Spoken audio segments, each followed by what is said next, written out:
What radio? The music you want. Now I know you'd love to just sit there and keep being not slim, but we gotta work a little today, okay? With your host, Keys Dan. Oh, I can actually hear you getting fatter. RadioWhat.com. What's up, party people? It's Keys Dan with RadioWhat.com, DJLittleRock.com, coming to you live and in living color from the Radio What studios. And this is my podcast, What Makes You Famous? It's an extension of the RadioWhat.com internet radio station that I've been running for quite some time. And if you need DJ services, where do you go? DJLittleRock.com. Check availability and get a free price quote. Yeah, you can have me at your event playing for you. Today on the program, Clinton Stanley. Clinton Stanley is a podcaster. He's got a podcast called the Delirious Dad's Gaming Podcast. I found him on Instagram and Facebook, and I thought he seemed pretty cool. And, I want to get two podcasters on the same podcast, and who knows what's going to happen. I want to find out more about Clinton Stanley, and you're going to find out more pretty soon. This week's shows, let's see, on Friday, I'm at the Rab in Conway, Arkansas. That's the Video Dance Party Karaoke Jam every Friday night. You could probably find me at the Rab in Conway. Full bar, kitchen's open, pool tournament, video dance party. Yeah, the dance floor is on. And karaoke jam. You're the stars of the show. Friday night at the Rab, Conway, Arkansas. Be there. That starts at 8 o'clock, and I think it goes till about 2 in the a.m. Way past my bedtime. But I like it. I do it every Friday. And let's see, on Saturday, I'll be at the Choctaw VFW in Choctaw, Arkansas. Check it out. That's right. Video Dance Party Karaoke Jam. They got the big room, big stage, karaoke, and they got the full bar as well. How do I get to these dry counties and they got full bars? Weird. It happens. Okay, it's a private club. Come on in. Be a member of the club. So come find me Friday night at the Rab, Conway, Arkansas, or Saturday night at the Choctaw VFW. All right, let's find out more about Clinton Stanley of the Delirious Dad's Gaming Podcast. I want to find out more. Calling Clinton Stanley now.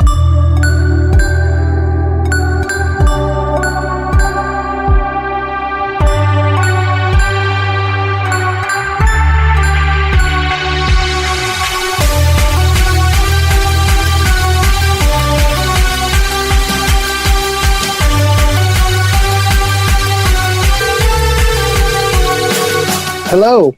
Clinton Stanley, please. Hey, this is him. Clinton Stanley, the podcaster, the Delirious Dad Gaming Podcaster. Yes, that's me. Hey, it's Keys Dan with the What Makes You Famous podcast. How's your day, my man? Going pretty good. Been pretty busy this week, but it's going all right. How are you doing? It's okay. So what's a busy week for Clinton Stanley? I mean, I know that I just added your personal page, and you do have a Clinton Stanley page strictly for your podcast, but I see that you are a busy man.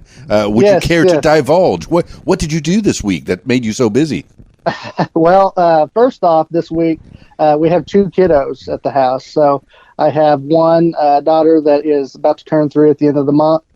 Her name's Claire, and then we have our baby Annalise, who is turning 11 weeks old. I guess she turned 11 weeks old yesterday. So happy birthday for the both of them. Yeah, so that keeps us pretty busy at home. And then I'm also a registered nurse during the week, so I do a full-time job doing that. I like that. And then we do the podcast. We do a live stream every Monday.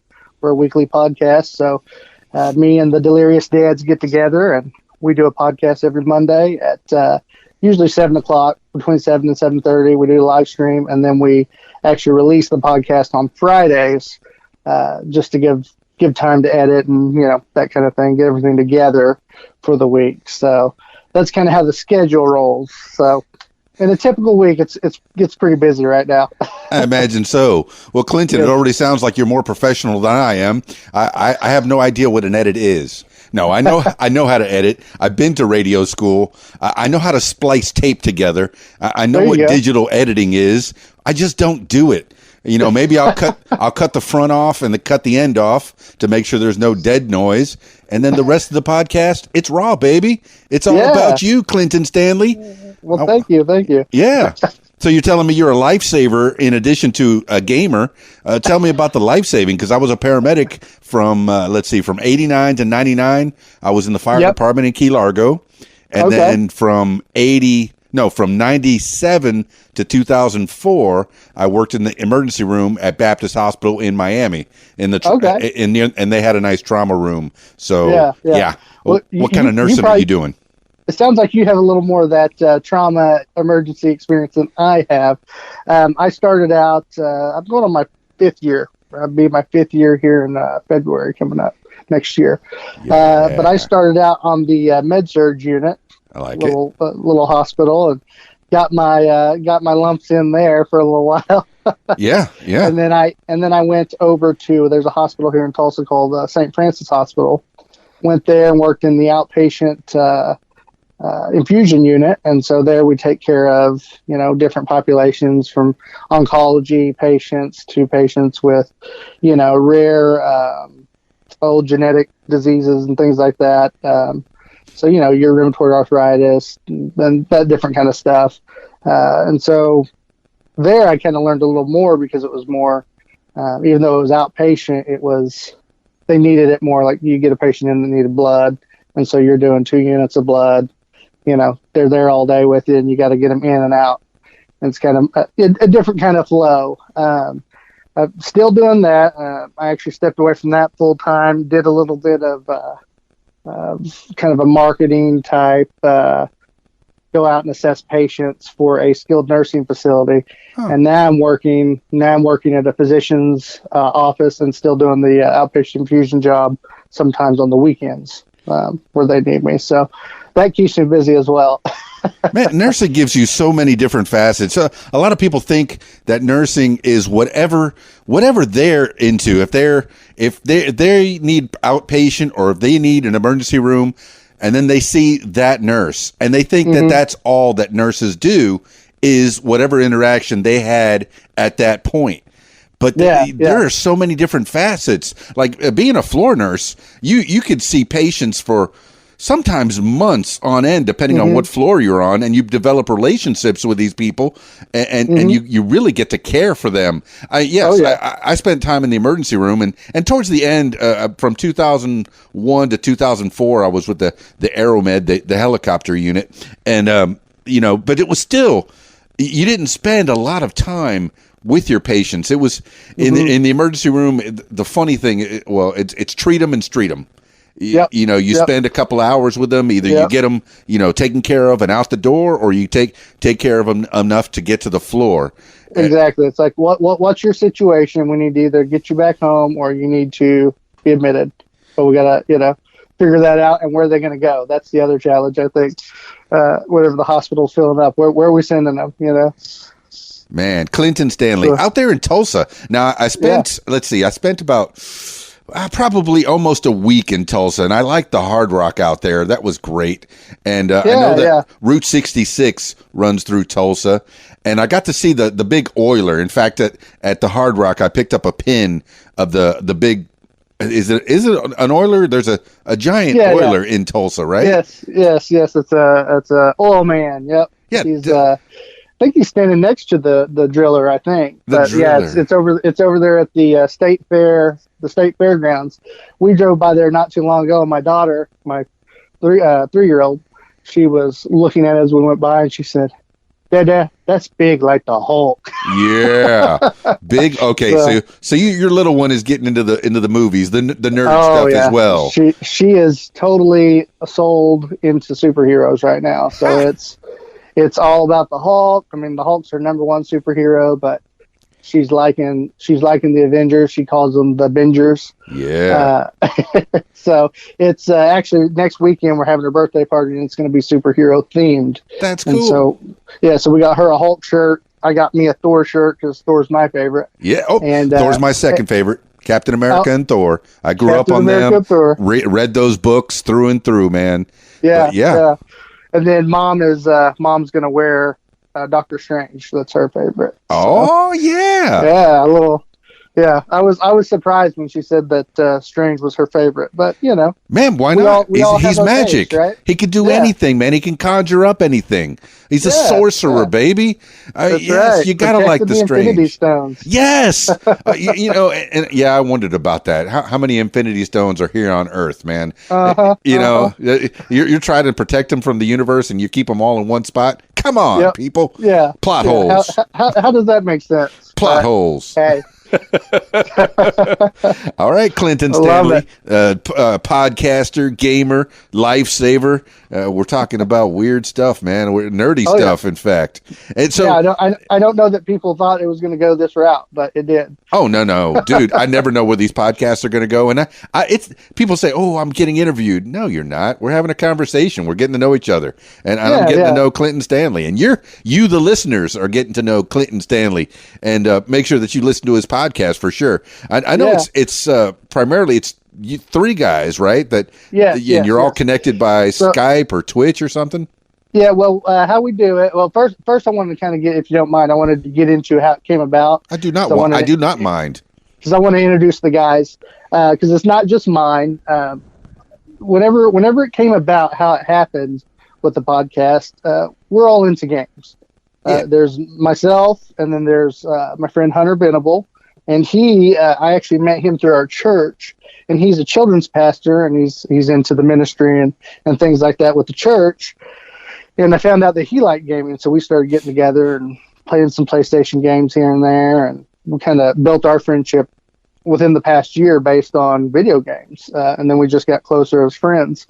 And then my friend Ryan Maddox, he has been my friend since I was a sophomore in high school. So it's been a 15-year friendship.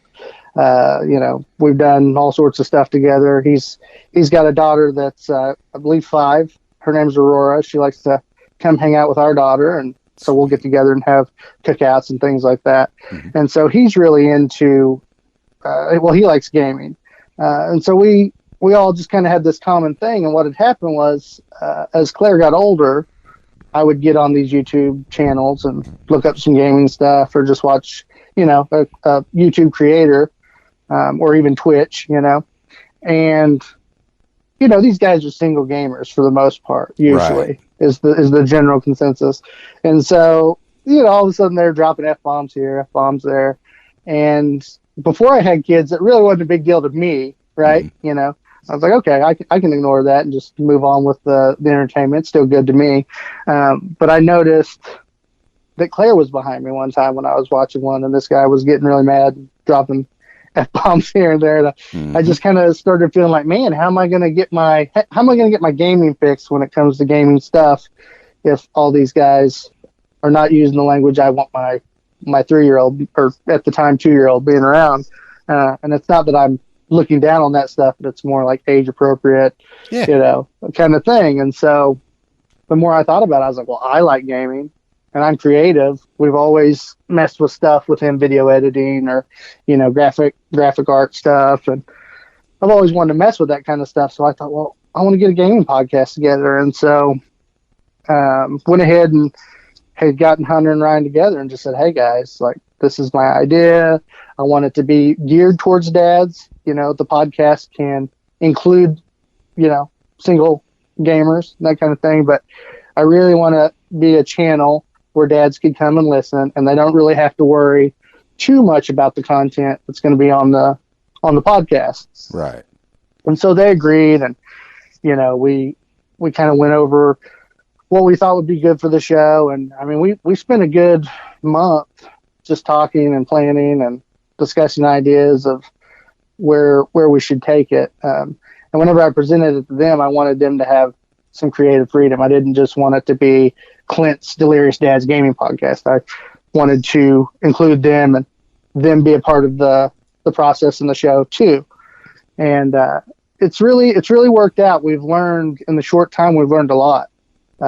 We released episode 23 last Friday, and we're going to be releasing episode 24 tomorrow. And so it's a weekly podcast. So as you can see, we're not old by any means, but we've definitely learned a lot. We came a long way in this short amount of time. But yeah, so that was kind of the whole concept behind it, and it's just kind of taken a life of its own. Well, Clinton Stanley, it sounds like you're very responsible. You're keeping the kids in mind. I mean, you don't look down on people that curse. Hey, no big deal. Hey, you curse. It's your life. Live your life. Right. But we're trying to keep our kids, and I have a 13-year-old myself, and she's, I try to keep her as innocent as possible. You know, and really, ever since I got on radio back even in '86 when I started radio, yes, I'm an old fart. I'm 50 years old now, but when I started radio, I cut cursing out completely. And before that, in high school, with my boys, with my friends, riding ATCs and motorcycles all around the South Florida, the Everglades, and I hurt myself. Expletive deleted. But. After that, I got on the radio, and I knew I had to curb my words, and it's become a part of me ever since. So, it's not. And my brother, he curses like a sailor because he was a sailor. but I haven't found the need for it. And okay, so you're being a responsible dad. And this podcast that you're doing is for dads. I like it, man. Yeah. Now, how old a man are you? I am 32. 32 years old. Yeah, 32 years young. Yeah, and you're still playing video games, man. That's kid stuff, right? Yeah, that's what they say. But from what I can tell, there's now Twitch streamers that make more than we'll probably ever make. Yeah, some crazy stuff out there these days. I fully believe whatever you're into, whatever you like to do, you could turn it into a job. You can do it, man. I mean, I've done radio and firefighting and paramedic and all that stuff, but I've really always come back to radio and this podcasting. Yeah, why not? Give it a shot.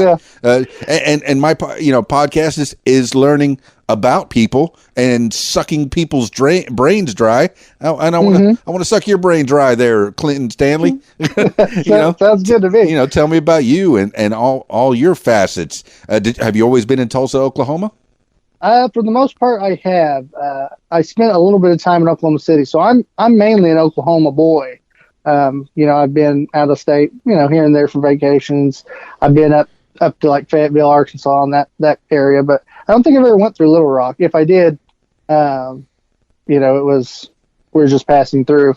Well, get on down there whenever you get a chance. I'm in Conway, about 30 minutes north. Okay. Yeah, we probably stopped at a gas station or something, headed somewhere. But so I'm mainly an Oklahoma boy. But video games have always been a part of my life. And, there was a time where I thought, is it childish to play video games? Because, there's kind of that stigma, you're either the teenager that plays them or you're that 40-year-old man that sits in his mom and dad's basement playing video games. It's, and I don't, that's not necessarily true. And I think in this generation now, I think we're learning that, all the nerd and pop culture stuff from the 80s and 90s, all that kind of stuff. I think we're finding that we're much cooler now than maybe what was thought of as true when we were young. Well, what the internet does is it lets you form a group with all the like-minded people, and you can find all your nerds. Okay, say out of 6 million people, maybe 1 million are nerds. Well, you can find those million. Oh yeah. You can find them online, and you can get in those groups, and you can listen to those podcasts and talk with those people and interact with those people. And you are those people. We are those people. Exactly. What was your doing first something different? Yeah. What was your first gaming system? Oh, my first gaming system. Geez. And what year? It would have had to have been my brother's gaming system because I was born in 87. 87? I graduated 86. I'm old. I just got older, Clinton Stanley. Thanks, pal. Pal.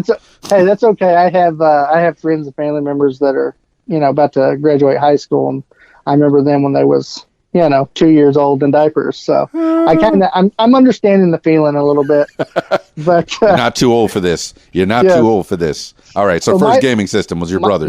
My first gaming system was the Nintendo, just the regular, NES, the regular Nintendo Entertainment System. The blow on the cartridge system? Oh yeah.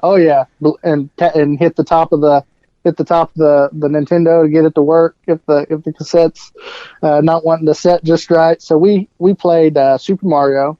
Oh yeah. I always attempted to play Mike Tyson's Punch Out. That was one we had. Yeah, body blow. Yeah. Put him away. So Soda Poppins, I think was the guy's name, or Soda something. The dude with the mustache. Something. He always whipped me pretty good. He could have beaten on me. So I couldn't get past him. But that's where my love of gaming started. It had to be the Nintendo. I had a babysitter that had Atari. And so I started playing on the Atari a little bit, and that was kind of like weird because I had already experienced the Nintendo. Yeah, the 2600. Yeah, that's mine. That's my jam right there, man. Yeah, that's your jam right there. Sticking a button. That's all you need. Yeah. Sticking a button. Yeah. Forget all these other buttons. Oh yeah. So I played, Frogger and all the classics on that. Defender. I've wasted whole Saturdays. Mm-hmm. At the arcade. Yep. So I played that. But mainly it was Nintendo. And then I remember, Christmas rolled around. We went to my cousins and they got the Super Nintendo. Yeah. And they had the new version of Super Mario on that. And at that point I was like, okay, I need that. And then it just kind of slowly morphed. I remember seeing the first Nintendo 64 at a Walmart, at our local Walmart, and just being blown away because it was 3D. And my little mind couldn't even handle it. All I knew was Mario looked sweet. And so I was like, I got to have that Mario. And so sure enough, my dad, my parents somehow pulled it off. Best Christmas ever. I got the Nintendo 64 and Dad got it. And we had one of them old tube TVs. Didn't even have auxiliary ports. They didn't know what that was. My parents didn't. And the Nintendo 64. Well, exactly. They couldn't. He ended up having to. I think they ended up having an adapter. Luckily, somehow. And so Dad was trying to figure out how to hook it up. I mean, it took hours, or at least it seemed like hours. Yeah, I remember the first one. I had to put it into my TV antenna. Somehow, I had to run. I think maybe that's what they did. I think we had Nintendo, and they had to run it through that. Maybe. Yeah, and it was channel 3. And you had to go that route, but it worked eventually. Yeah. Now, my stepdad was an electronics engineer, and he was able to get the chips out of 40 games. So he cloned 40 different Atari 2600 games. So yeah, I had 40 games, man, and all the kids came over my house and watched it on my little 9-inch black and white screen in my room. Oh yeah, that is awesome, dude. I was the cool kid, man. Cool. Yeah, the cool nerd. Well, hey, on that Nintendo 64 story, they took them half a day to hook it up. Oh, and then once they got it hooked up, me and my brother are 11 years apart. Okay. So at this point, I had to be. Gosh, he had to be 17 or 18. So anyway, he took over the Nintendo 64 the rest of the day. I didn't even get to play the game. Oh, Dan. I didn't get to play the game. Come on, big bro. Let me have a turn. Yeah, it was supposed to be my present. Santa brought it for me. Yeah. And then he took it over. But so I jammed a lot on the Nintendo 64, and then of course, all the other systems came out, and I just slowly collected them as we went. So, Clinton Stanley, how many brothers and sisters did you have? I just had the one. Brother. So okay. I was almost like an only child. Yeah. Or 7 or 11 years apart? 11. 11 years apart. Yeah. Was you an uh-oh? I don't know. They never said. They won't tell you that. Yeah, my mom always said that Dad needed another boy to put in the sports. That's what it was. And so. And was that you? Yeah, that was me. You got to sports? Yeah, I was in sports. I wasn't Tell the story. Good at any of them. I played baseball, and my dad coached the team, and I didn't start. He's a pine writer. Yeah, I played left out. Right. Yep, left outfielder. No, left out, like way out. Oh, no, I played left outfielder and sit the bench. and my cousin, who was a year younger than me, was the star pitcher of the team. Come on. I know. Come on, Dad. A little nepotism, please. Yeah. So I decided, I didn't like baseball because I wasn't any good at it. Okay. So I told my dad, I said, I tell you what, let me quit baseball and I'll play football. All right.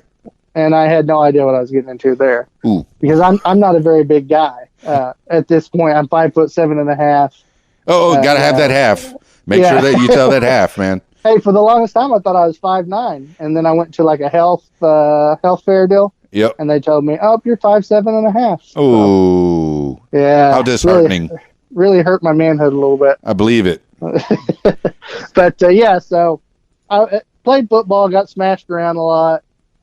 Played up till my freshman year. Wasn't very good at that, but one sport I was pretty good at was wrestling. Hey, all right. So I did that from the time I was 4 till all the way through senior year. So as Bender said, you wore tights. Yeah, I did wear tights. My least favorite part. So, but a lot of people make fun of that. But the reason is, a lot of times in practice and stuff, you wear shorts and like a t-shirt. Yeah. And in that sport, if you get to rolling and you're going live, you're going 100% against each other. What can happen is your fingers and stuff can get caught in shirts, and you end up snapping a finger or right. That kind of thing. So, and also you can grab clothes to, gain the advantage, so to speak. So, well, Neil deGrasse Tyson talks very fondly of his time as a wrestler. So, I'm all for it, man. It sounds pretty good. It sounds pretty sporting. Gladiators, Greco-Roman. It was good discipline. I learned to win on my own and lose on my own. And I didn't have anybody to blame but myself if I lost. So that was kind of the learning experience from wrestling. Everything else, in football or baseball, you could kind of blame your other teammates if you wanted in certain situations. Right. And in wrestling, it never was that way. If you got your butt handed to you, you just got your butt handed to you. There wasn't any excuses about it. That guy was just better. So I see it as football is mostly a team sport, and then baseball you have both. You have what is it? De Niro did in The Untouchables. Baseball, when you're out in the field, you're part of a team, and then when you're at the plate, part of individual achievement. Yes, I like that. Yes, so you can do baseball both. Is probably my more favorite one, though. But you rode the bench, football, man. But you rode the bench. I just couldn't start, but that's okay. Come on, Dad. My life. So you say Dad was a preacher man? No. Dad wasn't a preacher man. Oh, Dad coach. was, he was a coach. He loved sports and anything to do with sports. He was supportive and there, and then the gaming stuff he was too, because he was the one footing the bill for any game system that I wanted. So. We had a pretty good deal worked out. I worked hard at sports, and he worked hard at getting me my games. Well, I mean, was it only the sports as the, or was it the schooling? Because I know I got a lot of, whenever I got my good presents, like my 185S, I got a 3-wheel all-terrain vehicle because I got straight A's that year. And I thought that was a pretty cool thing. I mean, grades were definitely wanted to push me in grades, but I was a little bit defiant when it came to school. As far as as long as I made my B's and my C's, I was good. You're in the top 3, and they wanted me to have A's and B's. And they did the dreaded, why aren't you more like your brother? Oh, when it came to grades, and so. They said that. I was like, well, I'm not going to be like my brother. I don't like my brother. I'm going to do my own thing. So, typical kid stuff. But I see you're doing the schooling, like to be a nurse. You all right. If you go to a regular college for business or psychology or even to be a doctor or anything really, you have to study all the different maths and English and sciences, but to be a nurse, it's a program. To be a paramedic, it's a program. And so they give you that step by step and they feed it to you. And even to be a firefighter, when I did that schooling was step by step. And it's made for people that really don't like school, but they want to learn on the job. So you get a little bit of knowledge. And then you do some CPR, and then you get a little bit of knowledge, and then you learn how to do IVs. That kind of schooling, to where you do feel like you're doing it on the job. You're getting some, it's not just different. knowledge. Yeah. So now, Go ahead. Once I got into nursing school, that's whenever I straightened up. I'd met my wife at the time, and Sweet. we got married 2 weeks before I started nursing school. And Yeah. in college, I kind of did my thing, and I could study last minute and do pretty good on the tests, and wasn't really a big deal. Right. But when nursing school started, I actually got into the program. I actually went to OCCC up at the community college up there, and it was my associate's program, which is primarily all the clinical stuff. And I remember that first semester started, and after that first test, I realized, oh, this is going to kick my butt if I don't get real serious. You got that right. So I had to totally change my way of learning, and everything in nursing school, the testing is completely different from what you're used to in regular college, because they're going to give you 4 right answers, and you have to say what the best answer is. Right. So you never can say, well, that's wrong or that's wrong. It's always, well, this could be right, but this is the best answer. And that used to drive me nuts. You're talking about trying to diagnose people? Well, yeah, just anything. Like, it'd give you a situation and say a person's having a heart attack. Well, it's gonna have all your ABCs on there, and Well, go ahead and explain it for the people. What's the ABCs? Well, airway, breathing, circulation. Mm-hmm. So you got to know that you need to establish the airway first. You need to make sure they're breathing. Then you work on the actual pumping of the heart. And so in a situation like that, you come into a down patient. If I go right into my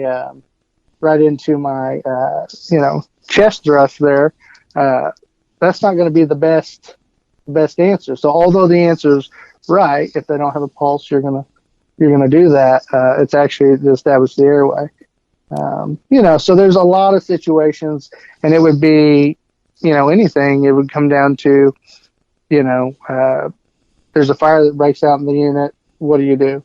Yeah. And so they're going to put 4 different answers on there. And how do you evacuate the situation? Well, first off, you're going to assess and make sure it's safe, right? That's the priority. And then you're going to, get the patient out of the room, and you're going to put the fire out, and, so, and then there's other things in there that's much more in depth, but, I just remember some of those test questions were brutal. And, but the day I passed NCLEX was like, oh, I'm so glad I did it. It was quite the accomplishment, but, nursing school itself was definitely, they weeded you out. I can't tell you how many people just dropped, didn't make it through. The thing about nursing and most any of the health fields is you never stop learning. You always have to be going back from time to time to get research and find out the new techniques and what's going on. How do you accomplish that, being a daddy and a husband? You have to have some good people backing you up, right? Yeah. Oh yeah. Usually at work, it's kind of on the job. Like the other day, I had to follow up on and this a couple months back, but I had to follow up on a patient that was an OB patient. Well, I haven't seen OB since I was in nursing school. What's an OB patient? So we're talking, she just had a baby, and so I got to make sure, what am I assessing for here? Because this just isn't a regular assessment, So we're checking how's the bleeding going down there, and checking electrolytes and all that kind of stuff that goes into that, and just having to refresh. Okay, what am I looking at here that's different from the normal? And in nursing, you always get situations that aren't normal. In school you're taught it's going to be one way, and then you get in there and it's a whole different scenario. Oh yeah, you get patients that are combative. You get patients that just fall down for no reason. Yep. They were walking towards you perfectly, and then all of a sudden, boom, they're on the floor. Yep. What happened? Yep. You've got one that's has no clothes on, with an IV that's yanked all the way across the room. Sure. And their gown is hanging in the middle of that line. Yeah. And they got fluids going, and you're not wanting them to mess up their line, and they're fighting you and trying to close the door on you as you're trying to get in the room. Oh yeah. It's like, what do you do with that? Well, you just do what you got to do, man. You do. I'm going to need some help over here. I need to put some clothes on this one. Yep. And you can compartmentalize. People say, "Oh, whoa, there was a nude person there." Well, you don't even take that you take that part of your mind and you say, I got a job to do, and it's so odd to people outside of the field to realize that you can compartmentalize that, man. You're not looking at a nude person. You're looking at a patient that needs help. Yeah, it's a whole different situation. Somebody needs help. They're having issues and they're covered in puke. Well, yeah, the puke's not great, but yeah, you're going to maneuver around that. You're going to figure out how to make it work, because right now their safety is number one priority. Yeah. Always. I'm sure this person doesn't want to be in this situation, doesn't want to be covered in puke, doesn't want to have these problems, doesn't even want to be in the hospital for that matter. And you're there to get them comfortable and fix that situation. Man, all right, Clinton Stanley, talking about nursing, talking about things, talking about life, talking about you. Let's get back to the gaming. All right, you started out with the Nintendo NES, and you got to the Nintendo, the Super one, right? With the 3D. We got 64. 64. 64. Worked our way into. I got a PlayStation, then I got an PlayStation, Xbox. the first one. Yep, first one. Matter of fact, we won that on accident. We were at a Tulsa Nationals. They have it every year up here at the state fairgrounds, and it's a nationwide tournament. Everyone from all over the U.S. comes to that tournament, and it's a huge, huge tournament. Like, you'll have brackets with like 100 kids wrestling at a certain weight, And so it's a 2-day tournament. I mean, it's big. It takes up the full 2 days. Yeah. Well, we happened to be there, and I had gotten beat out of the tournament, and my mom had $1 left, and they were doing a raffle for a free PlayStation. Well, a $1 raffle. And so it was her last dollar. She gave it to him. Well, I got beat out of the tournament. We were headed home, and our coach called us on the phone because we actually had cell phones back then. Oh yeah. I think we just got the cell phone. Wait, what year was this? What year did you graduate high school? I graduated 06. 06. But this would have been during my elementary years, I believe. Yeah, I guess I got my cell phone in 95 or something like that. Yeah, I think this was like 97 or 98. Yeah. I think is when this happened. Yeah, minutes are like $5 a minute. Yeah. Don't use my minutes, man. And they called and told my dad, "Hey, you guys need to come back." And he's like, "For what?" And they're like, "They just called Betty's name. You guys won the PlayStation." Sweet. And we're like, "What?" And at that time, that was like $300, baby. Yeah, however, for $1. I think it was $300. Yeah. So we went back, got it, and then we got the freaking thing in the car. My dad's like, "You're not opening that till Christmas," because it was like November, I think. Or anyway, my brother luckily helped me talk him into letting us open it early. Yeah. And one of the first games I played on there was Crash Bandicoot. What's that? Crash Bandicoot. I'd never heard of it. Yeah, it's like a little fox dude that collects fruit, and you jump through the course. And so at the time, it was pretty awesome. And then I played. Somehow I got a hold of Resident Evil. Okay. And definitely was not the game I probably should have been playing. Scared the crap out of me, man. Yeah, I believe it. Yeah, had some very gnarly monsters on there. Side note, Mila Jovovich, who played in that movie, she said she would never be in a movie where she had to shoot people. And then they talked her into that movie. They said, "Oh, they're not people, they're zombies." Oh, okay. I'll shoot them all day. No problem. Nice. It's so weird how you could justify things in your head. And plus, they gave her a big bag of money, I'm sure. Oh yeah. She definitely made a good payday off that series. All right. How many did they make? Do you know how many Resident Evils? Oh, I don't know. It feels like they're still making them, and Mila Jovovich will be about 100 before she stops. I know there was one where, like, spoiler alert, guys, but they cloned her, and there was like thousands of her or something crazy like that.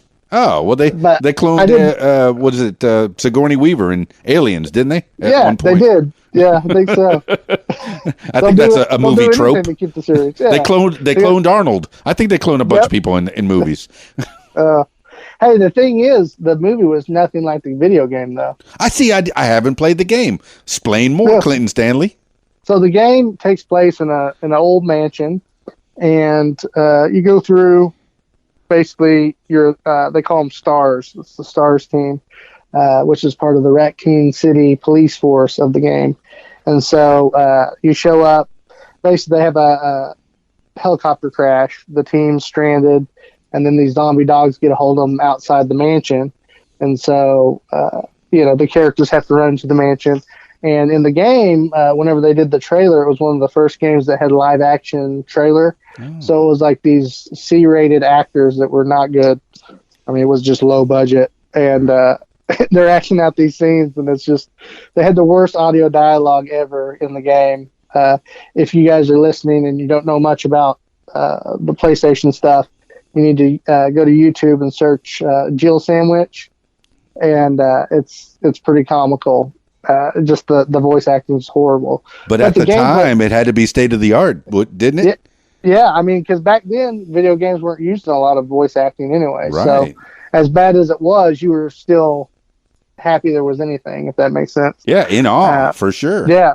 So that was one of those games. There was a lot of puzzle doors. You can't unlock this because it's the diamond key room. And you got to have a diamond key. And so you'd go throughout the game and have puzzles that you'd have to solve. And they would, the game was set up like you get into the mansion and the first zombie you meet is coming after you to eat your brains. And they give you a gun that has 15 rounds in the clip. And it takes 9 of them to kill one zombie. It's one of those games. And so that's kind of how the Resident Evil series was in the beginning. So you kind of go around trying to find bullets, I guess. Yeah. It was very survival horror. You had to figure out your strategy. And then they would have these save points in the game where you would have to have like an ink ribbon, and you'd find a typewriter, and you would save your game on the typewriter. Sure. And so you couldn't just save at any time. Now, games have progressed since then, but at the time, it probably took me a year to beat that game. Of course, I was a young kid, but between running and turning the light on and just totally throwing the game down because it was so scary, I finally got through it and faced my fears and beat it. But so we had the PlayStation years, and so as all the consoles came out, I just collected them and played them, and so I have all the way up to the Xbox 360 generation. Only thing I haven't got in front of me. I'm in the PlayStation, and I don't know if I consider myself a gamer. My 13-year-old daughter, gamer. She really likes her rhythm games, Hatsune Miku, that kind of thing. She's really into that, and in fact, she wants me to buy her everything Hatsune Miku, and she's learning Japanese. Oh yes, she's learning Japanese. I really think so. Okay. I love it. But all things Japanese, she loves it. But I'm looking, I got in front of me PlayStation 3, 4. I have a Nintendo knockoff that has like 600 games on it. The Switch, nice. the Wii U. And Mario Kart. I play a lot of that. Some Super Smash Brothers. That's my jam. Between the two of those, and we enjoy that. We enjoy playing together as a family. That's good. I love that. You're with the dads, man. So you went from PlayStation to the Xbox. How was that transition? The graphics were amazing on the original Xbox as far as the jump up from that. And then I had gotten a PlayStation 2, and I kind of liked the PlayStation 2 better because it seemed smoother, but there were still some really good games on Xbox. So going through my high school years when the 360 ended up coming out, that was really awesome because, then you really saw the jump in graphics. And for the first time, we finally had broadband or wireless, if you will. Right. Up to that point, my dad we only had dial-up, and you know the days of dial-up. You take you an hour to load a 10-second video. So believe it. Dial-up was horrible. Yeah. And so we finally got wireless, and I found out that I could get online and play with other people, and that is whenever it really blew my mind. That's probably when I started playing games more. And you say this is just getting out of high school in 2005, 2006? 2006, yeah, because my dad just didn't really see the point in paying for internet. He was not going to give them internet companies his money. Right. Probably kind of like how people probably used to look at cable before everybody just started getting it, right? Well, the phone company was offering DSL at that point, and I think that was a little faster than dial-up modem. Yeah, but he just refused. No, there was a no on that one. Yeah, okay. Yeah, it was a no because he didn't use it, so he didn't see the use he didn't see the point in it. But I finally talked him into paying for the wireless, and then it was just off. Well, off do you think hotcakes after that. there was a little bit of a protection? Because when you're playing with random people all over the world, yeah, you're going to hear those words. Yeah. Oh, yeah. The stuff you don't want to hear, that maybe Dad didn't want you to be involved in and expose you to. That's true. At the time. He may not wanted to tell me that at the time. Yeah. That kind of stuff. So, but once we opened the door to playing with other people online, it was like, oh man, there was one point where I was in like a gang on Saints Row, played with this guy named Ben Frank, and anyway, a bunch of guys, like you could form a gang or a clan, as you would call it, and we played a lot of Saints Row, which that's not the greatest family game. See, I don't know that game either. Saints Row? It's like a parody of Grand Theft Auto. Okay. It's Grand Theft Auto if Grand Theft Auto was over the top. Heard of that game, never played that game. Yeah.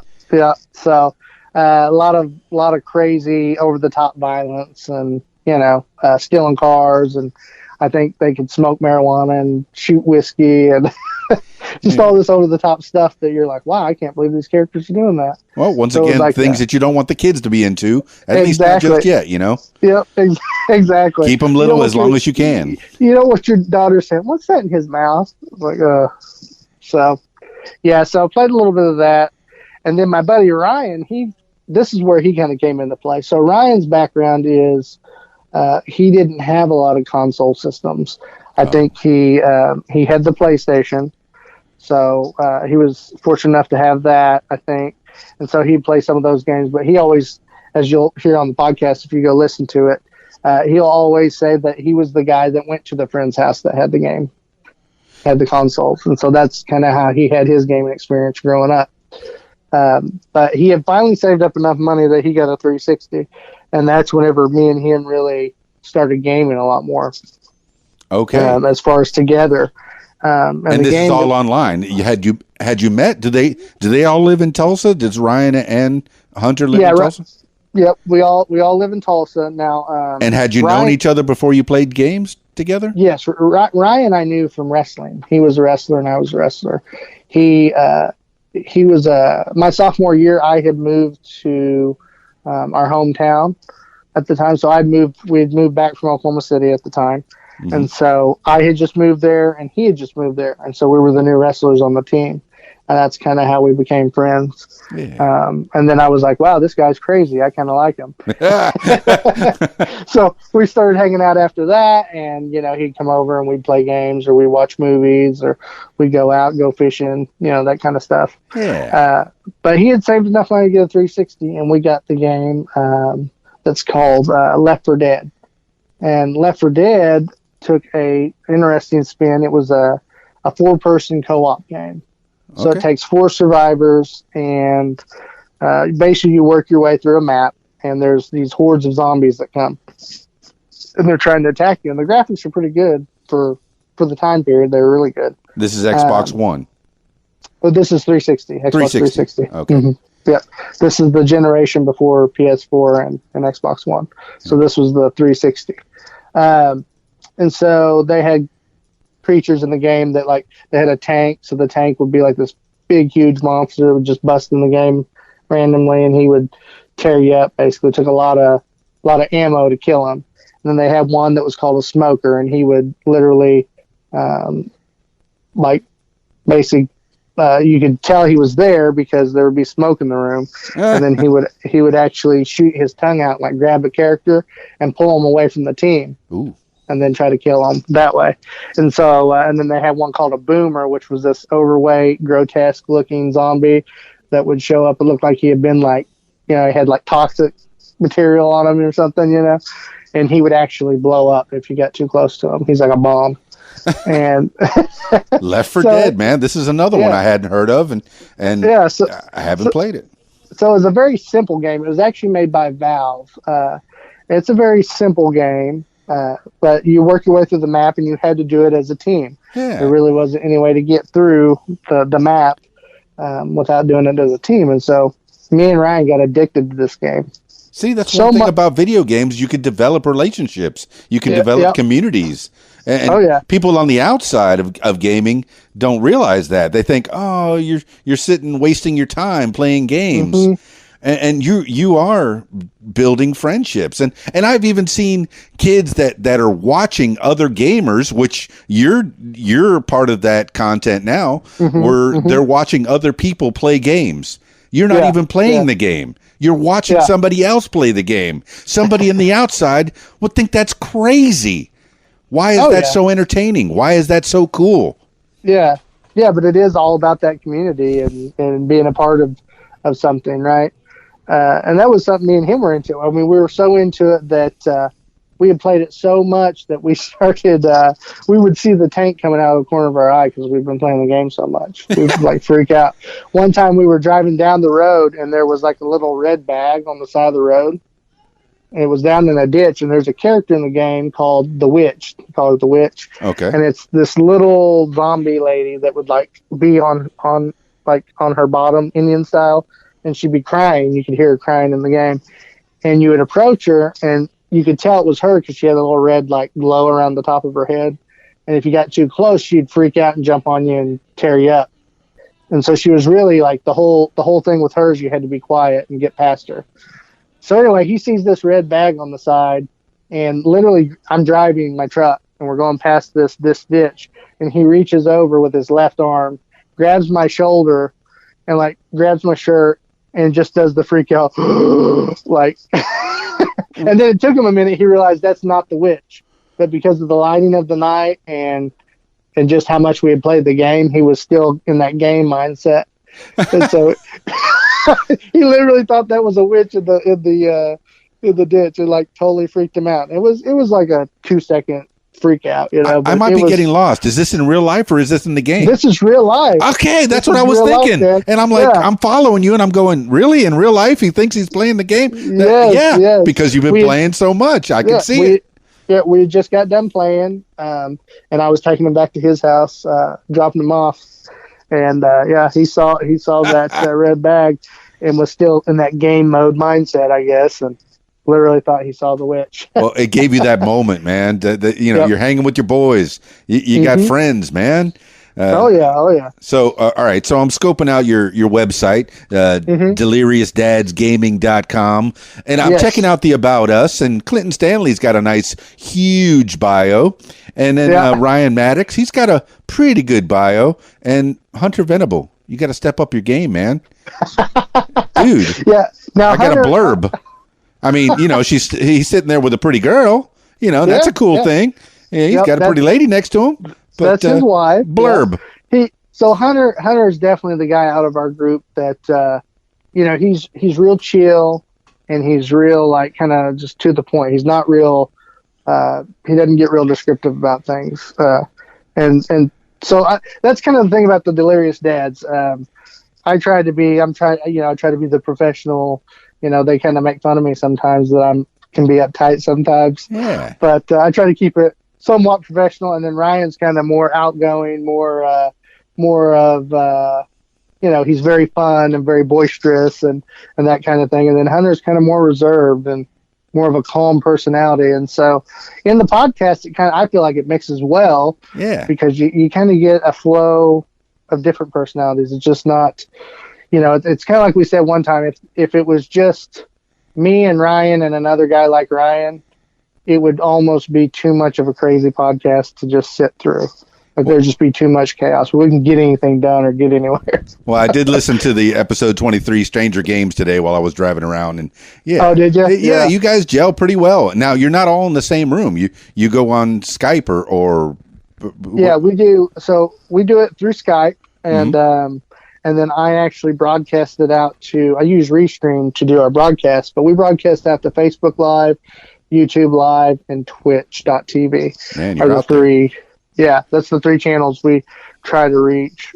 A lot of our audience right now is coming from Facebook. We get a better vibe from Facebook.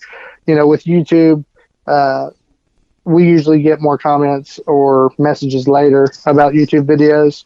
So it's kind of sometimes live. We don't get as much, but and then Twitch.tv, they have a podcast selection that you can click, and we've got some followers through that. So we didn't originally start out doing the live stream. Mm-hmm. We originally started out, we'd just Skype each other and then record the call, and then we would, I'd edit the podcast throughout the week, and we'd release it on Friday. Yeah, I could see where that started. I see because I used to use Podbean as well, and they automatically do a YouTube for you. And I could see where that ended, and then you started doing it a different way, episode 10. Yep. We just felt like doing the live video was more of a connection. Mm-hmm. If people wanted to comment in, we could actually respond in a live manner, and it not be, an email or anything like that. And we also found out that we would get people that might not usually come listen to the podcast, because not everybody knows what a podcast is. So we started doing that, and we've stuck with it. We just enjoy kind of having that live response when the channel's popping, and that's kind of something. Sometimes we get a lot of comments, a lot of people in the channel, and then sometimes you might have one or two, and that's fine. But I think it gives more of a connection with the audience. No, they get the audio and the visual, and so your baby podcast. We're just starting out, and you're going to get more listeners, and as you get more listeners, they're going to want to go back in time and find out where it all started. And like for example, myself, I'm going to go back and I'm going to listen to all the podcasts from 1 to 23, and but I'm going to take your feed and I'm going to put it on the one that I use, Podcast Addict. I'm going to put your RSS feed on that one because I couldn't find it on there, and I want to make sure that people can find it on the Podcast Addict. That's just the app that I like using, and it seems to work for me. But I used to use Podbean, and I know they have their own app as well, and you could find your podcast out there, and it's nice that your podcast is available everywhere, man. And we try to. Well, for people that don't know what a podcast is, it's a radio show. For the most part, the audio part of it is a radio show that you listen to on your own time. You consume it at your own pace, and then adding the visual to it, you're giving that as well. I mean, hey, it's three good-looking boys, all right. You know, they're all dads, but they want to entertain you, man. They're playing games, man. Yeah. So the games you're playing, are you playing strictly games that are clean, so to speak, PG-13? Well, on the on the video game stream, we kind of consider that separate of the podcast. So on the podcast, we'll talk about things that are controversial, or we'll talk about things that might be maybe a little bit taboo, but we try to handle it in a family-friendly approach. Now, with the video game streams, we've kind of decided, because of the type of games we're into and that kind of thing, we just kind of do our own thing with the actual video game stream itself. We don't up the cussing or anything like that on the live stream. We may play with other players that have, their own choice language, so we don't control that. Right. But I also don't want to censor that part either, because I feel like that's kind of the raw us playing a game, right? So I've just decided with that stuff, we don't edit it. We just put it out there, and this is us playing a game. And so we'll play games like zombie games, or, we'll play, recently we played a game called PUBG. It's real popular, kind of up there with like Fortnite. I'm sure you've heard of Fortnite before. Heard of it, need to play it, because, I've heard nothing but good things. I saw a skit on SNL, and I'd probably be the dad trying to get in on the game that's walking into a wall and just keeps walking into a wall. And that's my experience on Fortnite is the skit on SNL. And I thought it was hilarious, man.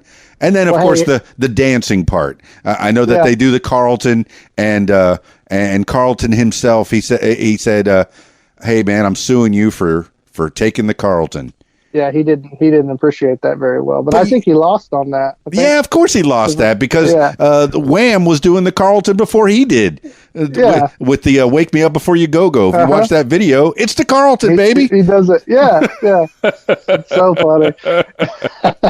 Hey, Carlton needed his money. Okay. Hey, he just wanted to stay relevant, man. He put his name in the news, and I love Alfonso Ribeiro. I got no problem with him, man.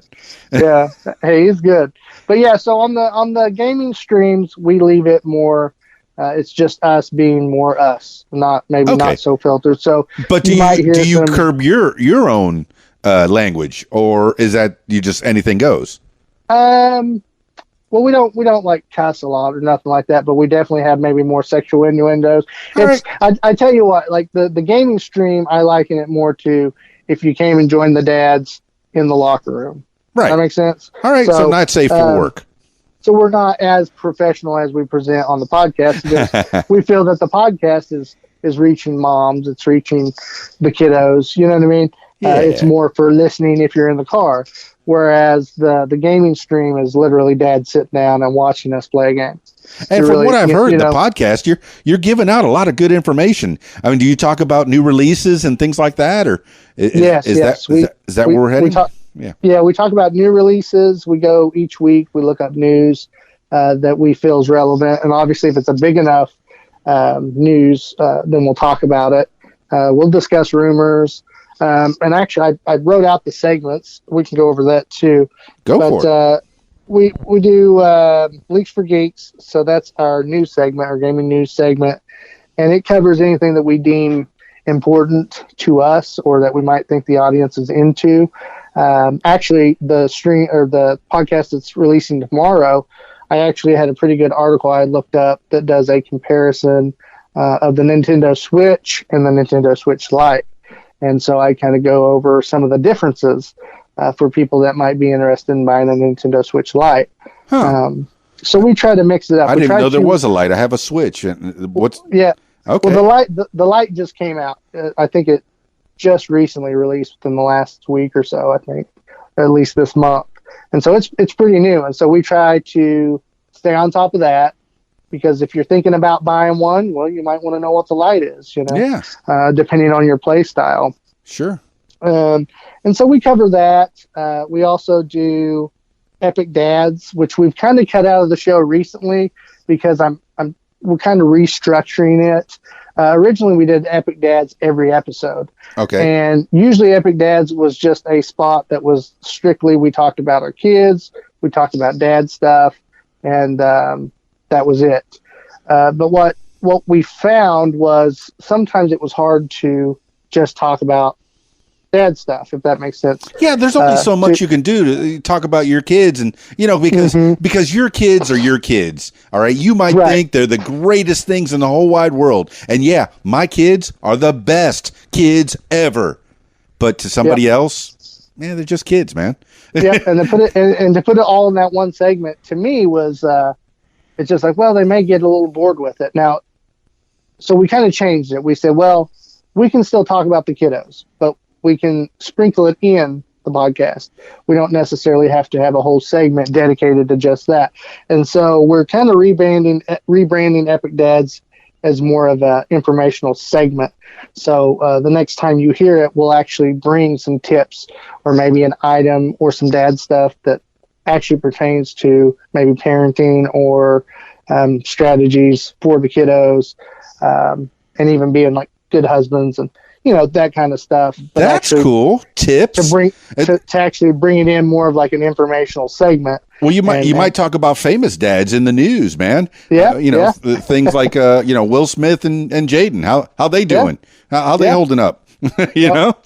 Yep. And so we do another segment we call Freebie Farm. What's that? And it's called Freebie Farm, like freebies. Freebie Farm, okay. Yeah, Freebie Farm. And so me and Ryan did the intro to that, and I come on as a very southern accent sounding farm guy that's, I want to sell you a car is what it sounds like. All right.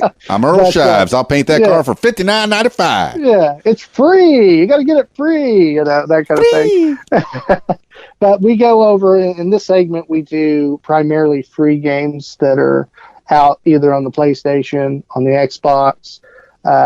We'll talk about games that are free on PC. So through the Steam store or the Epic store, anything free that's coming. We'll do that segment. And then we have the Final Verdict. Final Verdict is our version of reviews. Basically, it's our game review section. Yeah. And so we don't do a lot of game reviews just because we're dads.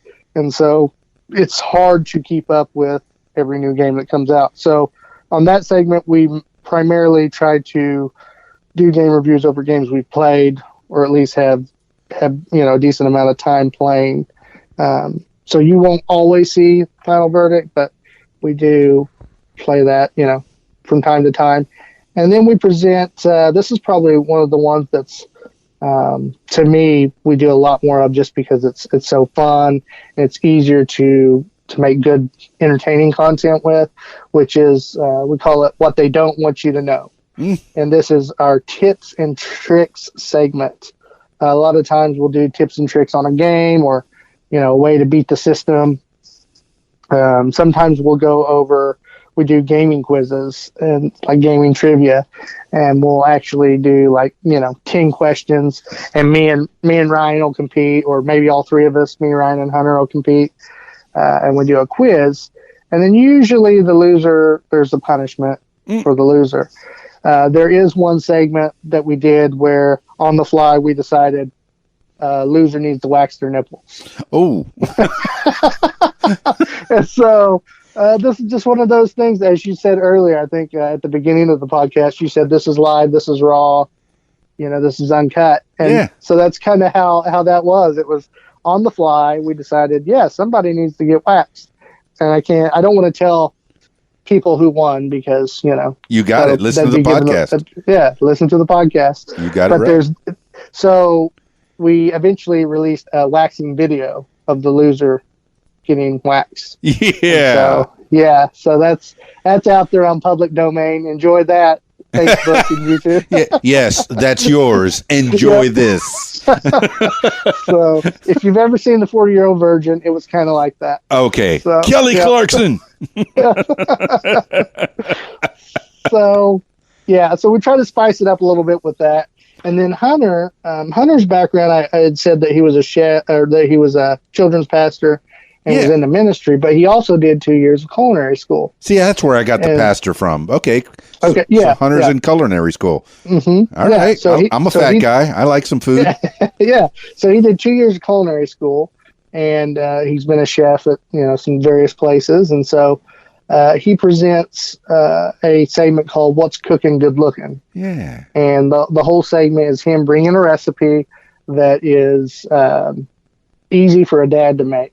It's basically, the goal is, what can we do to help dad cook dinner for mom? Or if he's a single dad, to cook dinner for the kiddos. That's a good tasting meal that's going to get the job done. And we felt like, Hunter's got that skill. Why not use it? And so occasionally we will have on the show, we'll do a What's Cooking Good Looking segment, and Hunter will provide awesome cooking recipes. I want to say thank you, Hunter Venable, because as a child growing up, my stepdad, I think spaghetti and frozen pot pies. Those are the two. And I will not eat spaghetti or frozen pot pies ever. Thank you. Yeah. Thank you, Hunter Venable. Bring that segment every time, man. A nice meal to prepare for the kids, for sure. Because, a lot of times mom's got to work too, or mom's tired. Mom just needs help. And so great idea. The biggest goal, initially it was, hey, let's do a gaming podcast. And then it grew into, I don't want to just do a gaming podcast. Right. As a team, let's try to grow a community. Try to, without however that works, so we're new at it all. We're communicating with people, and so we try to keep it community driven. And, my idea, my vision eventually, for listeners are like, well, what's this guy getting at? My vision in the future would be, I want Delirious Dads to be a community within gaming, in the sense of, you can get onto Facebook and join the group, and you can find other people to play with online that are like-minded, right? Yes. Other dads, and it can be single gamers too. I'm not trying to exclude them, obviously. Right. But just to have that place where, hey, I can go hook up with this group and I can find somebody to play with pretty instant, and they share, the enthusiasm of being a dad and the enthusiasm of playing games. Yeah, just break down the name of the podcast, Delirious Dads Gaming. So, yeah, it's about dads. It's 3 dads. I'm guessing all 3 of you have some kids, some little whippersnappers. Oh yeah. So Hunter is actually about to have a child. So when we originally brought him on and we started doing the podcast, he had just found out that they were having a baby. Oh, okay. So you brought him on, but what you should have said is, no, you can't play until you have a kid. No, okay, but continue. We definitely teased him. You'll find in the earlier episodes, Ryan. Oh, I'll be listening tomorrow. Pretty good. Yeah, he teases him pretty good about you're not a dad yet. And I was like, what the heck, man? Come on, son. Yeah. So we tease him a little bit about that, but the baby's coming. Geez, it could be tonight, could be by this weekend, but she's over 40 weeks pregnant. Oh, right. So baby Rhett will be on the way soon. So we're excited for him. Ryan has a daughter named Aurora. She's awesome. She's our daughter's one of her best friends, and she's 5 years old. And so they play, and she'll come over, and she's just a big fan of Claire. Claire's a big fan of her. Sweet. And Ryan and his wife are going to be having a baby as well. Yeah. So this is going to be number 2 for them.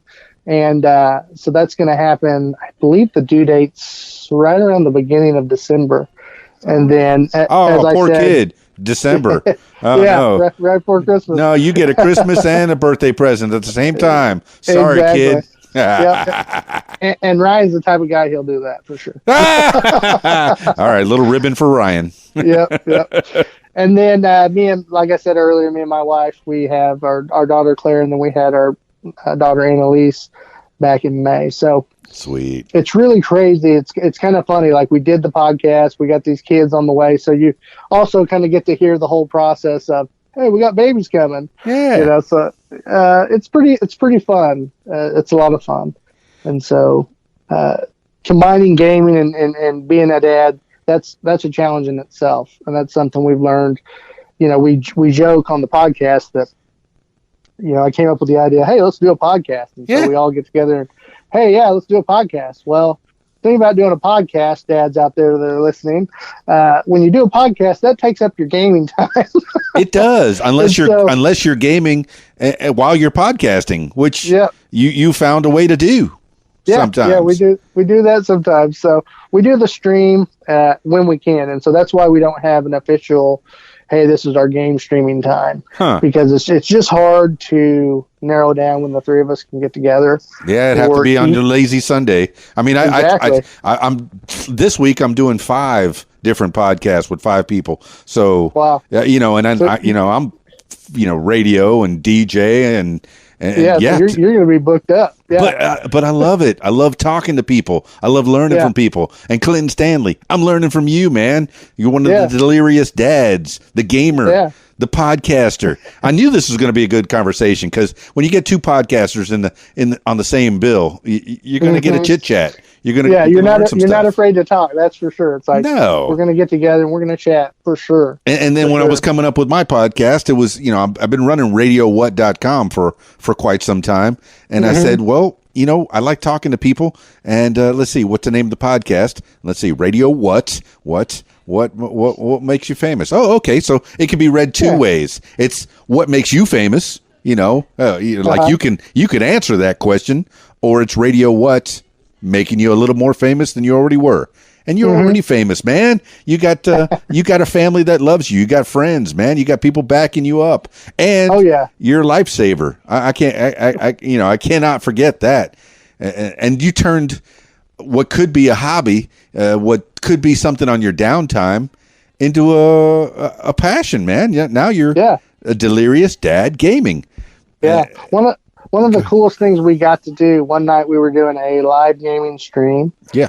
And a fan of the channel typed into the deal, and he said, hey, you guys got an extra spot. Do you care if I hop in? I play on PC. We were playing PC at the time. Right. And he said, you care if I get in? I was like, yeah. So we ended up inviting him in. He played with us for about an hour, and, it was that kind of thing. I'm like, well, that's really cool. Like, we actually got to play with somebody that listens to us. Right. So Well, that was interesting. Yeah. And he was a really cool guy. So. Excellent, man.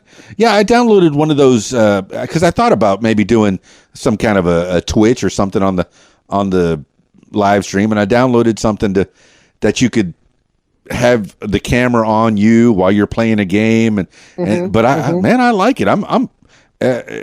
I'll let you do that.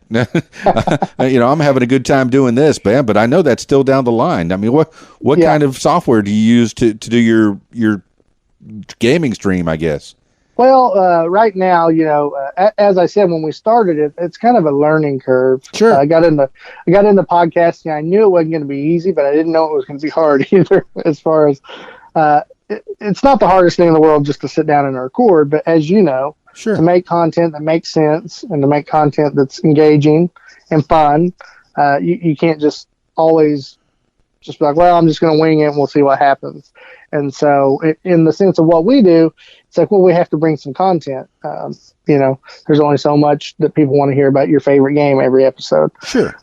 So it's like, well, we definitely got to bring content. So that was the first thing. Well, how do we do the content? And so it took a while to come up with the segments, but with every segment we did, Hunter was the one that brought the chef idea. He said, hey, I know how to cook. I love cooking. It's one of my passions. How would you feel if I brought this to the show? And I thought, it's genius, dude. Like, well, yeah, you're part of the Delirious Dads Gaming, so let's do it. And so, he did that. And then Ryan had kind of came up with the idea of, well, I don't have a lot of money to spend, so why don't we have a freebie farm or, a free section where we talk about free games? I was like, that's awesome. And so in working with these two guys, like, not only are they my friends, but now it's kind of like we're professional associates as far as they're bringing things to the table that I couldn't have came up with on my own. And no, so talking about that, you have great segments, but I'm talking about how do you do that? How do you get your your picture in picture while you're playing a game? How do you do that? Well, we do. You have to have a webcam, or you could do your laptop if you wanted. Sure. I have my gaming rig set up that I've had since I bought it back in 2011. So that's kind of the first thing. If you're doing PC gaming, you're gonna have to spend a little bit of money. Yeah, I have an MSI, pretty good. Now Hunter just recently, for I think around $700 is what he bought his for, but he had a friend that knows how to build computers and was able to help him pick out the parts and build a pretty efficient computer. So he spent around $700, I think, once it was all said and done. And so his runs video games pretty well now. Yeah. And there's also streaming services. So you'll find things like NVIDIA has a game streaming service where you can log in and stream games like through a cloud. It's called cloud gaming. Okay. We discovered a software called Shadow Gaming. Oh, okay. It's Blade Shadow, I think is the name. And so they have a deal going right now. If you sign up for a year, it's $25 a month. And depending on your internet, you basically log into their software, and it brings up an actual desktop, a computer desktop, and everything's ran through the internet. You're streaming the computer basically from their server. Yeah. And so through that, you can download games through your accounts and stuff. And then you can play your games at top graphics, the best of the best, cream of the crop. You get a little bit of latency lag, but not much. It's actually pretty responsive. And so that's always a pretty good plan for someone that maybe doesn't have the money to spend up front on a big gaming rig. Sure. But you want to play a PC game that you're interested in.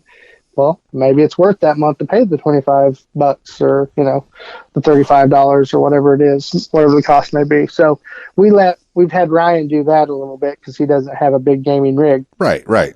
So I spent $1,100 on this thing, and I did it because I do the DJing with the videos and I do karaoke and stuff. So it was pretty taxing. That takes power. Yeah, it takes power. Yeah. So a lot of programs running at once. So there's that part of it on the gaming end. For the streaming part, how I've set it up, it took me a while, and there may be a better process too, guys. This is just kind of trial and error as we've learned, right? So this is the setup we have. So how I do it on my end from the streaming part, when we do a podcast, we try to do Skype, but Skype's audio kind of bugs me a little bit. Sometimes it gets that internet sound to it. Yeah, I'd rather put everybody on the phone on a big old on a so it's kind of that hollow sound, and I don't have like a mixer or anything to plug into for the phone stuff, and I really didn't do a lot of research on how to do phone with the guys, and so we just kept saying, well, gosh, there's got to be a way where we can all hook up, right, and sound pretty good. Well, I found a website called CleanFeed is the name, and CleanFeed is like an audio conference website, and you just sign up and you go in there and you just give your friends the password to the account. It's free, and they can just log in. You just send them a link. They go in, put in the password. Now they're in the conference room with you, if that makes sense. And so they're wired in. Yeah. And so you just go on Google Chrome, go to the website, log into the room. You're ready to go. And it's actually got a recorder. You can hit record and actually record your podcast that way. It sure does. Yeah, I've Skyped with people on the podcast with people from Australia and England. And I guess the Skype, it wasn't terrible because once I put it through the Adobe Audition, it sounded just fine. But And so, Skype isn't horrible. There's just some things about it that bug me. But if I was doing it live like you, I could see that. I could see it being problematic. It's a little harder to plug it in. And since I don't have the money right now to get a mixer to run all this sound through, it's like, well, that's kind of I had to figure out an option that was different for me. Well, I used to run everything through a mixer. It didn't sound quite as good. I bought a Zoom H4n Pro, and I have a mic going through one of the jacks, and then I have the phone plugged into the other jack, and it's got a preamp, and it sounds just fine. So that's a little tip for you and the people. I've talked about my H4n Pro several times on the podcast, and I can't say enough about it, man. I'll have to, once I save up enough, I'll have to keep an eye out, man. Yeah, because I know eventually I would love to get a mixer, just because I've seen the bigger podcasters and stuff that once they get to a certain point, that's kind of what they're using to give it that more professional radio sound. Well, yeah, if you have people on a round table to where, and now you guys are never in the same room. You're in the same city, though, right? Well, me and Hunter aren't too far from each other, but Ryan lives about 45 minutes to an hour away, depending on traffic and that kind of thing. Yeah, I can see that being problematic, on the and the then family time. Having the kids, it's hard to tell the wife, okay, we're leaving. Oh. We're going to all meet up. And so they would all have to come here because I've got most of the setup. Right. And so we had just decided it's going to be too hard every week to meet up at a certain time and everybody be in the same vicinity and roll it that way. So we've just kind of learned how to do it remotely. For the streaming part of it, I do Streamlabs OBS is what I use. Okay. And I got that out of twitch.tv has a link to that. They have some different software options. You can do just regular OBS. There's Streamlabs OBS, and I think there's Mixer, I think is another one. But I found that Streamlabs is the most user-friendly in the sense of if you're new to streaming. And so that's kind of what I needed. I was like, I need something I'm not going to have to do a ton of research on how to work because I'm already learning how to do this podcast stuff and, and work the content and all that. So. Well, you're getting tips, man. Tips from Clinton Stanley, the Delirious Dad gaming podcast. And that's dads, plural. Delirious Dads plural. Gaming podcast. We include all dads.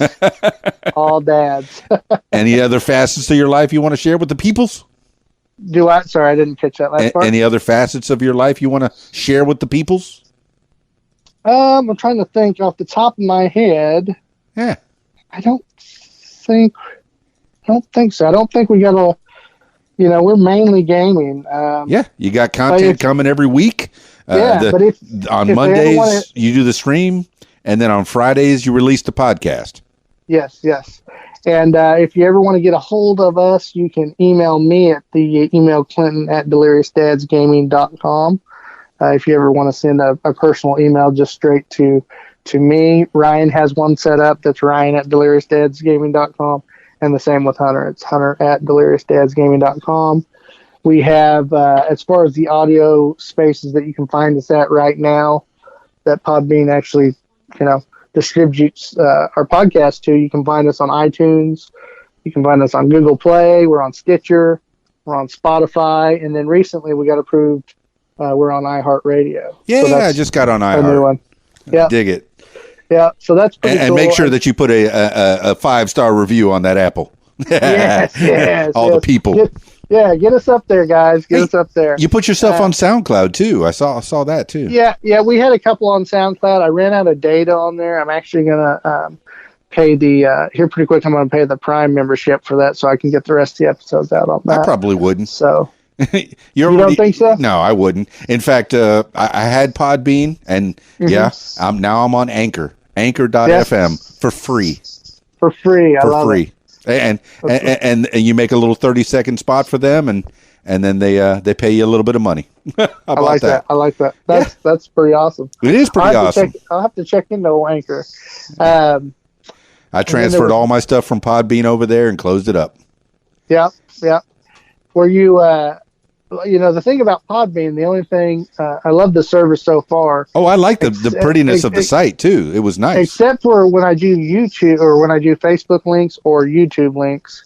Right. They want to make sure their Podbean logo's on there, and then a lot of times with the link that I found on Facebook is they click on it, it takes them straight to Podbean, and doesn't really give them an option to go anywhere else. Yeah. And so I've tried to make it easier for our listeners.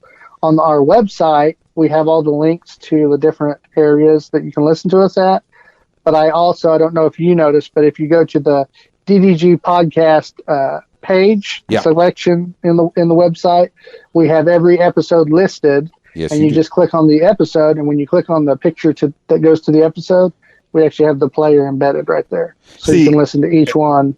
And I'm going to send you the link in about an hour to this podcast, and you'll see on the Anchor.fm, it'll tell you, probably the top one will be Spotify, but then it'll tell you other places to listen to this podcast. I like that. I like that. And you'll go, you can listen however you want. And like I said, I'm going to take your feed and put it into my podcast addict, so I can be addicted to Delirious Dad's Gaming Podcast with Clinton Stanley and Hunter Venable and Ryan Maddox. Yeah.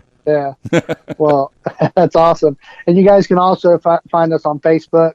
We have our own Facebook page, Delirious Dads Gaming. We have a Delirious Dads Gaming group that's on Facebook. Oh, you did make a group.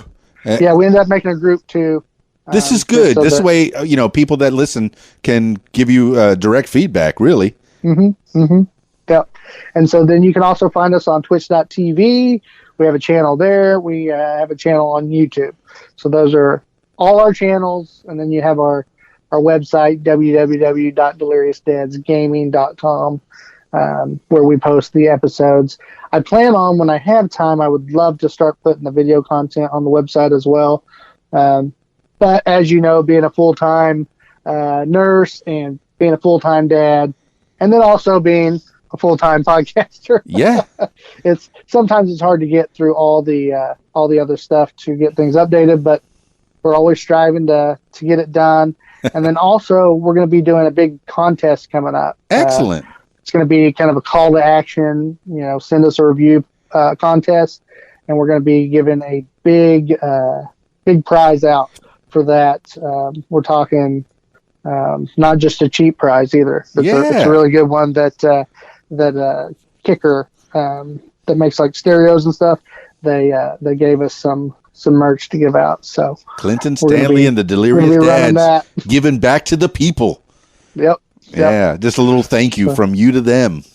Yes, because without the audience, man, we're nothing. So we want to reach out to all the dads and all the fans and all the families. We want everybody. Man, for so many years, I sat in a padded room talking to people that aren't there, listening to music in my head. I don't know whether I was a radio broadcaster or I was in a loony bin. So it's nice to know that there's people out there, and you're not the only one, man. Yeah, it's good to have that social media, man, and people giving you feedback, and having that one dude just jump on. Hey, you got an extra spot? Let me jump on. That's got to be such a coup, man, to have that feedback right away, right there, man. Mm-hmm. So cool, Clinton Stanley. And sometimes they'll talk about games that you're not even thinking about. It's not even on your radar. Yeah. And you're stopping. You're like, huh, what? I mean, once you get those recommendations, have you taken the time to at least go to your local gaming store and say, hey, man, let me try that thing out?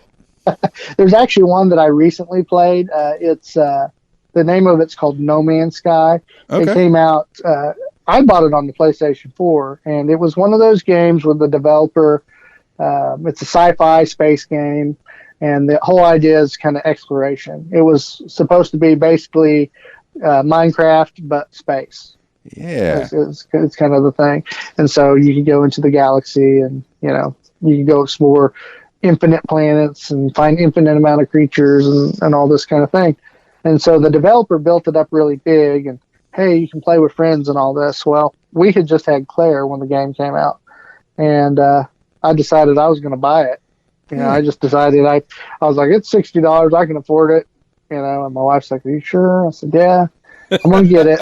And so I bought that game, and there wasn't nothing going on in that game. Oh, you couldn't find anybody. It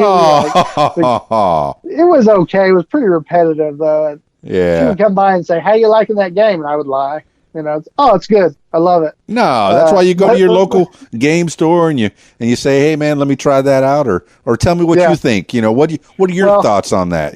I was being so impulsive that I bought it digitally on the PlayStation Store, so that's where they got me.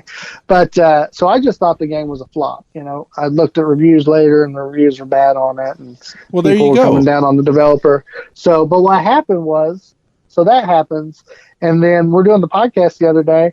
And a gentleman, I was basically bashing No Man's Sky about my experience, and a guy in the chat, one of our listeners, was like, "No, man, it's a completely different game now." And I was like, "What do you mean?" Because we're there, live.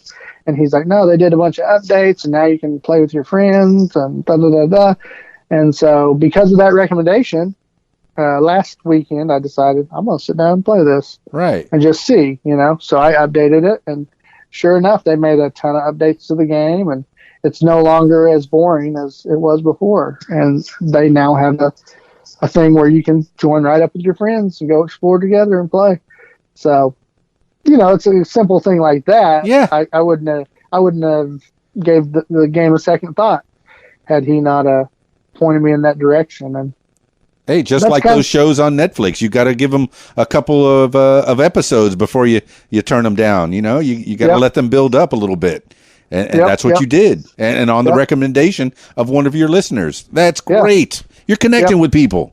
Yeah, and so it's cool. You get these experiences that you normally wouldn't think about. So that's probably the most exciting thing to me is that kind of stuff, is the connecting and getting references to do certain things. And for me, I came from a very social background on gaming. Like, I got into the game World of Warcraft. I got into that back in 2009. Yeah. And played that quite a bit. Met some cool people on there through the internet, and so I was used to kind of what that online community could be. And so it's really cool to see that. And also a little tip for the listeners, especially if you have younger gamers. Right now, there's a lot of free-to-play stuff coming out. Cool. You'll notice everything's free. You do want to watch out for microtransactions. It's kind of a big thing right now in gaming that's kind of controversial, as far as developers will release a game that's maybe not finished, right? Or they'll take content out of the game that was originally supposed to be in the game. They'll take it out and put a price tag on it. Ooh. And say, hey, you got to pay $20 to get this content, that kind of stuff. So, watch your kids on that. Like, I know with Fortnite, there's a lot of microtransaction, but I don't think it's too bad on there because most of it's cosmetic type stuff for Right. characters and that kind of thing. So I just always kind of caution on that kind of thing with free to play. Well, yeah, they're giving you a taste, man. Just like yeah. your local dealer, just giving you a Yep. taste. And actually, it's one of the things we talk about and that we've been talking about recently was they have loot boxes in games now. And so they kind of present that as like you'll pay $20 and you get 15 loot boxes, and it'll have various items or cosmetic things in the box, but it doesn't tell you what your percentages of winning are. But it's kind of like gambling, and so there's kind of been this this backlash now from government and stuff, kind of investigating like, no, because kids are buying this stuff, we don't want them getting addicted. This is basically gambling. And so now developers are starting to be made to tell you what the percentage of your chance of getting a certain item is out of that box and that kind of stuff, being more transparent about that. But overall, I think gaming is in a good spot, though, because for dads, you can get cheaper games that are still fun. They might not be AAA, top level, wonderful games all the time, but you can get good experiences out of a $15 game, believe it or not. It's possible. And back whenever we were growing up, that just wasn't the case. You either had to go rent it from Blockbuster, or you bought the game straight up, and that's kind of what you had. Oh, yeah. $50 nowadays, a game starts to get pretty expensive, starts to add up. Yep. But nowadays, with the ability of these developers to do updates as you go, just like No Man's Sky, that's a great example of it came out, it was a dud, and then they could work on it piece by piece, and so you can go back to some of these games, and these updates are implemented, and kind of changes the whole game, really, at times. So, man, you're giving out some good information, Clinton Stanley. Yeah, it's a good time to be a gamer. At least that's what I feel. Yeah, buddy. All right, man. Well, we talked about a lot of things. Delirious Dad's Gaming, Clinton Stanley, the lifesaver, the family man. Putting it all together and giving you some content, giving you some tips on how to do. Shoot, we even talked about how to do a gaming podcast. Yeah, we did. Kind of broke it down a little bit. So yeah, I mean, you're getting some tips, man. I think anybody who has something to say, man, that should be the new blog, the new vlog is just have a podcast, talk about stuff, man. Whatever's interesting to you, it's going to be interesting to somebody else. Put it out there. Yeah, I read an article the other day that was saying there was a group, this group that does podcasts that they're just into like World War II stuff. Sure. But that's kind of what it's all about.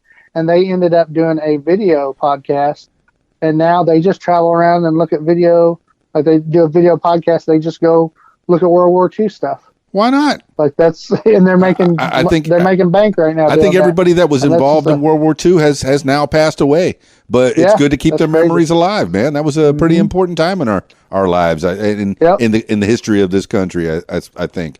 Yeah, there's people doing podcasts about Ernest, the Ernest character from the 90s. I just talked about him yesterday, man. Know what I mean?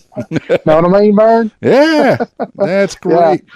I saw that and I was like, wow, that's crazy, because I wouldn't be talented enough to do that, to do just one character, talk about this one person's, It doesn't even have to be a long-running podcast, There's 700,000 podcasts out there, and they're going to be listening to, hopefully they're listening to this one, or they're listening and listening to the Delirious Dad's Gaming podcast. Yeah, another little tip for you dads out there, if you're busy and you're like, I want to listen to the podcast, but I also want a game. Well, if you're playing a game like a shooter that doesn't involve a lot of story, if you're not playing a story game, something you can do is just turn down the volume on your game and load up, What Makes You Famous, or load up Delirious Dad's Gaming Podcast. You got that. And there you go. You can get caught up while doing that, or working out, or driving to work. Yeah. Or whatever you're into, it's out there, man. I'm sure there's a podcast for it. And if there's not, start one. One. Do it. Yep. If you got a phone, you got recording equipment. You do That's right. It's easier than ever, man. Yeah, buddy. Easier than ever. So, Clinton Stanley, I think we got it. We can wrap this up. Any last words for the people? Just for you dads out there, for you single dads, I don't know how you do it. Keep it up, man. You know, you're never alone. You got dads all around the world, you know, doing what you do. So don't feel like you're on your own. If you're a gamer, don't be ashamed of it. Wear it loud and proud. If you got kids and they're gamers, and maybe you used to be a gamer, you know, play a game with them, even if it doesn't seem that interesting. You never know. You may get in there, and you and your kid may have one of the best memories ever is playing with dad. You know, like for me, my dad wasn't a gamer, but I tell you what, I remember playing some old school Super Mario with my dad. Yeah. Some of my best memories with my dad is playing that, and he's not a gamer. You know what I'm saying? But he took the time to sit down and do it. So that's kind of my encouragement to the dads out there, and for you married dads, be good to your wives, be good to your kids. You know, work hard, play hard. You know, there's always a balance, but there's room for gaming. Just got to take care of your priorities. But one of our catchphrases at the end is always stay delirious, stay dadding, and stay gaming. So that's probably my sign off there. You said it, Daddy-O. Thank you so much, Clinton Stanley. Well, thanks. We appreciate it. Delirious Dads Gaming. Ask for it by name. Click it now. Listen. Thank you so much, Clinton Stanley. We'll talk to you a little bit later. Thank you. All right. Have a good one.